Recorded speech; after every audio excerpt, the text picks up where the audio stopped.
فأعوذ بالله من الشيطان الرجيم بسم الله الرحمن الرحيم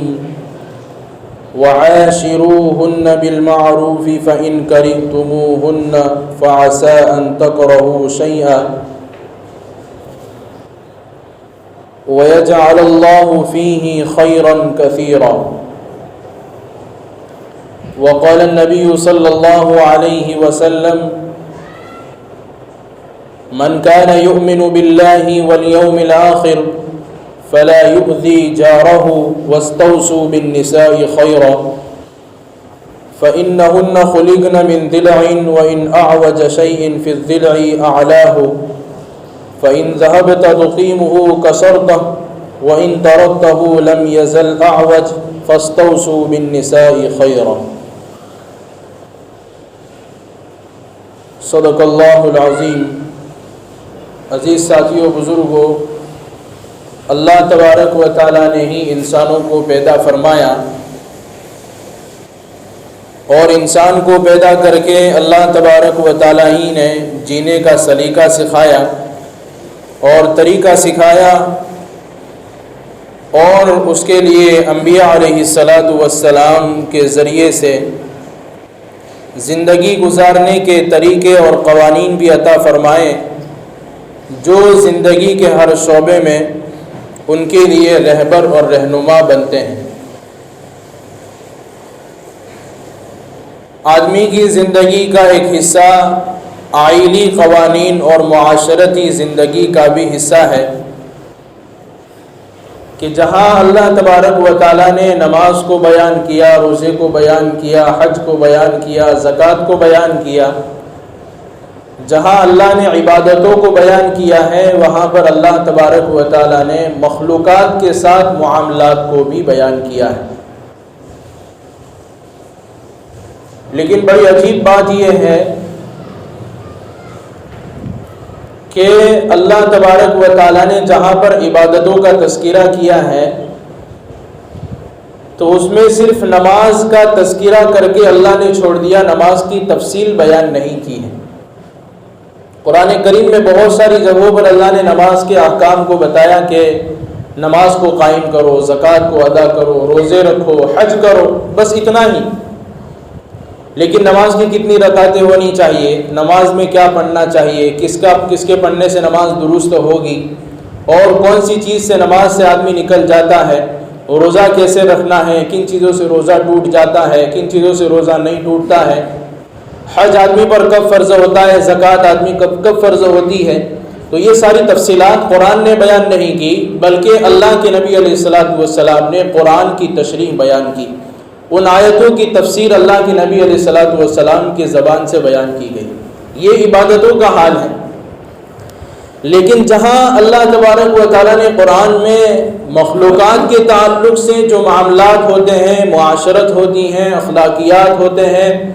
کہ جہاں انسانوں کا انسانوں سے وابستہ ہونا لازمی آتا ہے، وہاں پر قرآن نے بالکل صاف جو ہے احکامات بیان کیے ہیں، ایک ایک چیز کو بیان کیا ہے۔ اس سے اندازہ لگایا جا سکتا ہے کہ اللہ کے نزدیک سب سے زیادہ اہمیت کی جو چیز ہے وہ انسانوں کے حقوق ہے۔ عبادت اپنی جگہ پر بالکل صحیح ہے کہ آدمی فرائض کو نہ چھوڑے، سنتوں کو نہ چھوڑے، اللہ کی جو عبادتیں ہیں اس پر لگا رہے، لیکن اللہ کے نزدیک سب سے مقبول اور سب سے اہمیت والی جو چیز ہے وہ انسانوں کے ساتھ معاملات ہیں۔ اور انسانوں کے اندر معاملات کے اعتبار سے مختلف معاملات ہیں، جیسے کہ گھریلو زندگیاں ہیں، آپس میں دوست و احباب کے حقوق ہیں، رشتہ داروں کے حقوق ہیں، اسی طرح آدمی کے اخلاق کیسے ہونے چاہیے اس کے حقوق قرآن نے بیان کیے ہیں، اور زندگی گزارنے کا ایک ایک طریقہ جو انسانوں سے وابستہ ہے اللہ نے صاف قرآن میں بیان کیا۔ اس میں سب سے بڑا جو رشتہ ہے وہ ایک مرد ایک عورت کا رشتہ ہوتا ہے جو نکاح کے ذریعے سے وجود میں آتا ہے، اور اللہ تبارک و تعالیٰ کے نزدیک نکاح اتنی اہمیت کا حامل ہے کہ اللہ تبارک و تعالیٰ نے اس کے احکام کو قرآن کریم میں صاف بیان کیا ہے۔ کیونکہ نکاح ایک مرد ایک عورت جو ہے اجنبی ہوتے ہیں، وہ آپس میں مل جاتے ہیں، اور انہی کے ذریعے سے خاندان وجود میں آتا ہے، رشتے وجود میں آتے ہیں، بھائی بہن کے رشتے وجود میں آتے ہیں، چچا اور ماموں کے رشتے وجود میں آتے ہیں، اور اسی طریقے سے نسلوں کے اور خاندان کے وجود کا ذریعہ ایک میاں اور بیوی ہوتے ہیں جو نکاح کے ذریعے سے بندھن میں بن جاتے ہیں۔ ہم تھوڑی دیر کے لیے سوچیں کہ ہمارے ابا ہماری امی سے شادی نہ کرتے تو ہم دنیا میں ہوتے ہی نہیں، نہ ہمارا کوئی بھائی ہوتا، نہ ہماری کوئی بہن ہوتی، کوئی رشتہ ہی نہیں ہوتا کسی کے ساتھ ہمارا۔ لیکن اللہ تبارک و تعالیٰ نے ایک مرد اور ایک عورت کے ساتھ جوڑ دیا اور اس کے ذریعے بہت سارے بھائی، بہت سارے بہن اور ایک جو ہے خاندان وجود میں آ گیا، کیونکہ ایک نکاح کے ذریعے سے۔ لیکن یہی نکاح ہماری زندگی کے اندر موت تک کیسے باقی رہے، اس کے قوانین اللہ تبارک و تعالیٰ نے قرآن مجید میں بیان کیے کہ ایک آدمی، کیونکہ آدمی جو ہے ایک دوسرے کے سب کے مزاج مختلف ہوتے ہیں، کسی کا مزاج ایک جیسا نہیں ہوتا ہے، لیکن دونوں مزاج کے الگ الگ کے آدمی جب ایک جگہ جمع ہوتے ہیں تو ایک دوسرے کے حقوق کا پتہ آدمی کو ہونا چاہیے کہ اس کے حقوق میرے اوپر کیا ہے اور اس کے اوپر میرے حقوق کیا ہے۔ جب حقوق معلوم نہیں ہوتے ہیں، ایک دوسرے کا حق معلوم نہیں ہوتا ہے، تو پھر جھگڑے وجود میں آتے ہیں، نا اتفاقیہ وجود میں آتی ہے، رشتے ٹوٹنے کا ذریعہ بن جاتا ہے اور نوبت طلاق تک پہنچ جاتی ہے۔ اس لیے ہم نے آج ہمارے مسلم معاشرے کے اندر جو ہے ہر 2 گھر، ہر تیسرے گھر کے اندر جو ہے طلاق وجود میں آ رہی ہے۔ یہ وجہ یہی ہے کہ آپس میں جو ہے ہم نے حقوق کو پہچانا نہیں۔ اللہ تبارک و تعالیٰ کیا فرماتے ہیں قرآن مجید کے اندر، میں نے جو آیت کریمہ پڑھی وَعَاشِرُوهُنَّ بِالْمَعْرُوفِ، کہ اپنی عورتوں کے ساتھ تم بھلائی کا معاملہ کرو، بھلائی کا معاملہ کرو، اور آپس میں ایک دوسرے کے تعلق سے تم کو کوئی ناگوار اور ناپسندیدہ کوئی چیز آ جائے تو تم کو ایک چیز ناپسند ہوگی، لیکن اللہ تبارک و تعالیٰ کی کیا فرماتے ہیں کہ ہم نے عورت کے اندر بہت ساری بھلائیوں کو بھی ڈال دیا ہے۔ اس کی مثال ایسے سمجھیں کہ کانٹے والی گھڑی ہوتی ہے، وہ کانٹے والی گھڑی اگر بند ہو جائے تو ہر وقت وہ صحیح وقت نہیں بتاتی، لیکن 2 مرتبہ صحیح وقت بتاتی ہے، ایک دن میں 12 بجے اور ایک رات کو 12 بجے۔ اگر 12 بجے ہی وہ گھڑی بند ہو گئی ہے یا 12:05 پر وہ گھڑی بند ہوئی ہے تو 2 مرتبہ دن میں صحیح وقت بتائے گی، ایک دن میں 12:05 پر اور ایک رات میں 12:05 پر، کیونکہ ہم نے اس کی دوسری غلطیوں کو نہیں دیکھا، لیکن ہم نے اس کے اندر سے 2 اچھائیاں نکال لی۔ اسی طریقے پر اللہ تبارک و تعالیٰ فرماتے ہیں کہ اگر تم کو عورت کے اندر کوئی برائی دکھے اور کوئی برائی نظر آئے تو اس برائی کو نہ دیکھو بلکہ اس کے اندر سے اچھائی نکالو، اس کے اندر سے کوئی بھلائی والی چیز نکالو۔ ایک بزرگ کا واقعہ کتابوں میں لکھا ہے کہ ایک بزرگ کی عورت ان کو بڑی پریشان کرتی تھی، بیچارے اللہ والے تھے، اور گھر میں جاتے ہی جو ہے چک چک شروع ہو جاتی تھی، اور اتنی پریشان تھی کہ سارے محلے والے جانتے تھے کہ ان کے گھر میں روزانہ لڑائیاں ہوتی ہے اور بیوی جو ہے اس شوہر کو پریشان کرتی ہے۔ تو لوگوں نے ان کو مشورہ دیا، اس بزرگ کو مشورہ دیا کہ تم طلاق دے کر جو ہے چھیڑا کیوں نہیں مار لیتے اور الگ کیوں نہیں کر لیتے؟ تو اس بزرگ نے بڑا ہی پیارا جواب دیا ہے۔ اس بزرگ نے کہا کہ میں اگر جیل کے اندر چلا جاؤں، قید خانے میں چلا جاؤں، اور میں اس عورت کے اندر ایک بھلائی ایسی میں نے دیکھی ہے کہ میں اس کو زندگی بھر ساری جو ہے تکلیفیں اور اس سے پریشانیاں اٹھا سکتا ہوں، لیکن ایک بھلائی کی وجہ سے میں اس کو چھوڑ نہیں سکتا ہوں۔ وہ کیا بھلائی ہے کہ اگر میں اس عورت کو کہہ دوں کہ اس کونے میں بیٹھ جا، اور اگر میں جیل میں چلا جاؤں 10 سال کے بعد آؤں تو میں اسی جگہ پر اس کو پاؤں گا، یہ اس کے اندر وفاداری کا وصف بہت اچھا ہے، میں اس کو اس کی وجہ سے چھوڑ نہیں سکتا ہوں۔ تو انہوں نے اس کے اندر سے اس کی ایک بھلائی کو نکال لیا، اس کی ایک اچھائی کو نکال لیا، اور ساری برائیوں کے اوپر اور ساری جو ہے دوسری گندگیوں کے اوپر انہوں نے پردے ڈال دیے، اور اللہ کے رسول صلی اللہ علیہ وسلم حدیث پاک میں یہ بات ارشاد فرماتے ہیں کہ اگر تم عورت کے اندر کوئی بری چیز دیکھو، اگر تم عورت کے اندر کوئی ناپسندیدہ کوئی چیز دیکھو تو اس کے اندر سے ایک بھلائی نکال لو تاکہ تمہارے سامنے سے برائیاں ہٹ جائیں اور بھلائی اوپر آ جائے۔ اور دیکھیں آدمی دنیا کے اندر آسمان کے نیچے اور زمین کے اوپر جتنی بھی چیزیں ہیں، چاہے وہ انسان ہو یا کوئی اور مخلوق ہو، ہر چیز کے اندر اللہ نے دو چیزیں رکھ دی ہے، بھلائی بھی ہے اور برائی بھی ہے۔ کوئی بھی چیز آپ لے لیں، بھلائی بھی ہے اور برائی بھی ہے، چاہے وہ جانور ہو تو اس کے اندر بھلائی بھی ہے اور برائی بھی ہے، عورت ہے تو بھلائی بھی ہے اور برائی بھی ہے، مرد ہے تو بھلائی بھی ہے اور برائی بھی ہے، کھانے کی چیزیں، ہر چیز کو اٹھا کر آپ دیکھیں اس کے اندر اللہ نے نفع کو بھی رکھا ہے، اس کے اندر اللہ نے نقصان کو بھی رکھا ہے۔ آدمی جو ہے نقصان دیکھ کر اس کو چھوڑ نہیں دیتا۔ اللہ کے نبی علیہ الصلوۃ والسلام نے یوں ارشاد فرمایا کہ عورت کو اللہ نے ٹیڑھی پسلی کے ساتھ پیدا کیا ہے، اگر تم اس کو سیدھا کرنا چاہو گے تو توڑ دو گے، وہ ٹیڑھی ہے اس کو ٹیڑھی ہی کے ذریعے سے فائدہ اٹھاؤ، ٹیڑھی ہے تو اسی کے ذریعے سے اس سے فائدہ اٹھاؤ، اگر تم سیدھا کرنے جاؤ گے تو وہ ٹوٹ جائے گی۔ اور آدمی ٹیڑھی پسلی کو سیدھا کرنے کی کوشش نہیں کرتا، بھائی اللہ نے بنائی جیسی ہیں، اگر سیدھا کر دیں گے تو کیا ہو جائے گا، نقص پیدا ہو جائے گا، اس کے اندر برائی پیدا ہو جائے گی، الٹا جو ہے اس آدمی کو جو ہے اسپتال کے اندر داخل کرنا پڑے گا اور جو ہے انجری کروا کر اس ٹیڑھی کو جو تم نے سیدھا کر دیا ہے واپس اس کو ٹیڑھا کرنا پڑے گا۔ تو یہ اللہ کے رسول صلی اللہ علیہ وسلم ارشاد فرماتے ہیں۔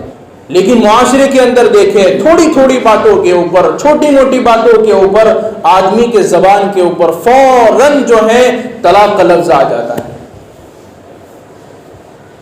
اور گویا جو ہے ہم نے نکاح کو اور ایک رشتے کو ایک ایسا معمولی کھیل سمجھ لیا ہے اور طلاق کو ایسا معمولی کھیل سمجھ لیا ہے کہ آدمی چھوٹی موٹی باتوں کے اوپر فوراً جو ہے طلاق کے اوپر بات لا کر کھڑی کر دیتا ہے، اور کوئی بات ہوتی نہیں ہے اس میں، اس جھگڑوں کے اندر،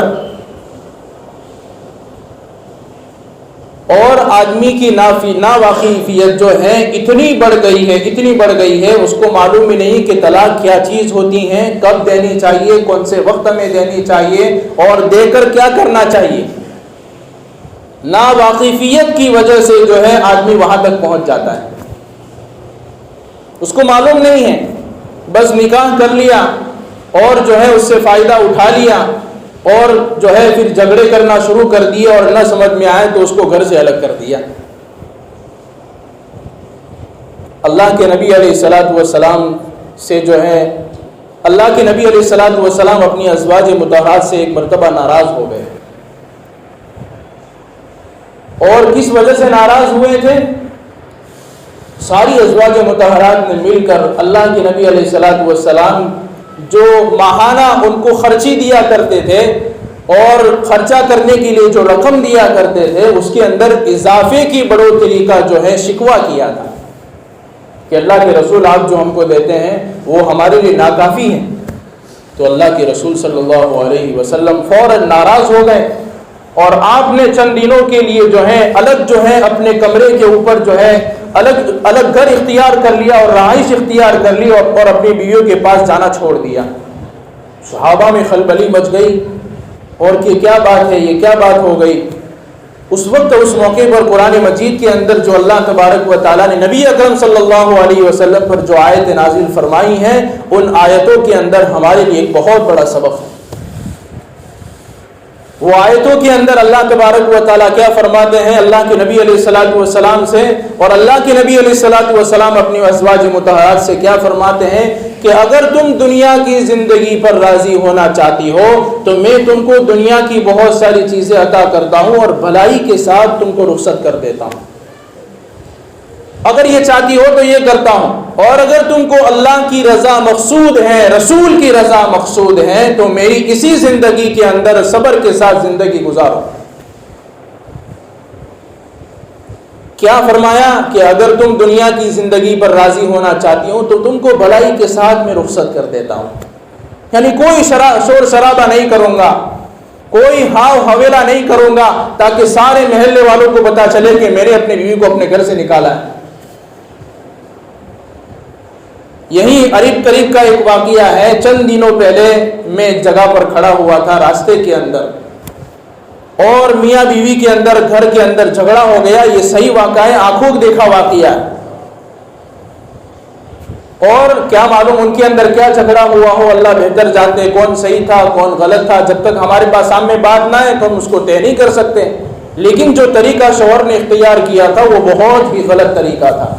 اپنی بیوی کو اس نے اتنا جو ہے ڈرا دھمکا کر اور مار کر اور ہاتھ پکڑ کر جو ہے راستے کے اوپر لا کر کھڑا کر دیا کہ تیری ماں کے گھر چلی جا، نہیں چاہیے تو۔ اور سارے محلے والے دیکھ رہے ہیں۔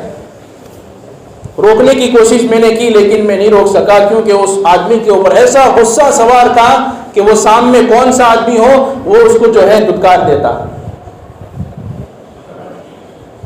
یہ مسلم معاشرے کے اندر بیویوں کے ساتھ، عورتوں کے ساتھ یہ معاملات ہیں۔ اللہ تبارک و تعالیٰ کہہ رہے وَعَاشِرُوهُنَّ بِالْمَعْرُوفِ، ان کے ساتھ بھلائی کا معاملہ کرو۔ اگر تمہارے درمیان میں کچھ چک چک ہو جاتی ہے تو آپس میں ہی سولو کر لو، اور یہ نہیں ہو سکتا ہے تو اس کی اچھائی نکال لو اور برداشت کر کے زندگی گزارو۔ ہاں اگر جو ہے اللہ تبارک و تعالیٰ نے طلاق کا جو آپشن رکھا ہے وہ سب سے آخری سیڑھی ہے، یعنی بالکل ہی نبھاؤ ممکن نہیں ہے، ان کی جو ہے آپس میں بنتی ہی نہیں ہے، پھر اللہ تبارک و تعالیٰ کیا احکام نازل کرتے ہیں قرآن مجید کے اندر، اس کو بھی اللہ نے صاف صاف بیان کیا ہے۔ اس کو حدیث کے اوپر نہیں چھوڑا، اللہ کے نبی علیہ الصلوۃ والسلام پر نہیں چھوڑا، بلکہ قرآن نے ہی واضح کر دیا کہ آپس میں ایک دوسرے کی نہیں بنتی ہے اور بہت صلح کرا لی تو سب سے پہلے کوشش یہ ہونی چاہیے کہ آپس میں بیٹھ کر سولو کرو۔ نہیں ہوتا ہے، پھر بھی نہیں ہوتا ہے تو جو ہے مرد کے اندر سے یعنی عورت کے خاندان میں سے کسی آدمی کو بلایا جائے اور مرد والوں میں سے کسی ایک آدمی کو بلایا جائے اور آپس میں بیٹھیں اور ان کی ساری باتوں کو سنیں۔ اور اس کے اندر بھی اللہ تبارک و تعالیٰ نے کیا کہا کہ وہ دونوں جو فیصلہ کرنے کے لیے بیٹھے ہیں وہ بھی فیصلہ کرنے کے لیے آوے۔ ایسا نہیں کہ کسی کی طرفداری کر رہے ہو، شوہر کی طرفداری ہو رہی ہو یا عورت کی طرفداری ہو رہی ہو اور اسی کے اندر اس نے فیصلہ کر دیا۔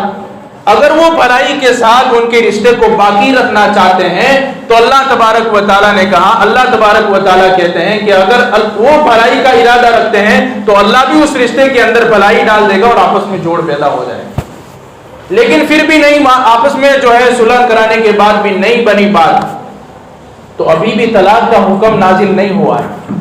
ابھی بھی طلاق کی جو ہے سیڑھی نہیں آئی ہے، پھر بھی اللہ تبارک و تعالیٰ کہتے ہیں کہ عورت کا بستر الگ اور مرد کا بستر الگ،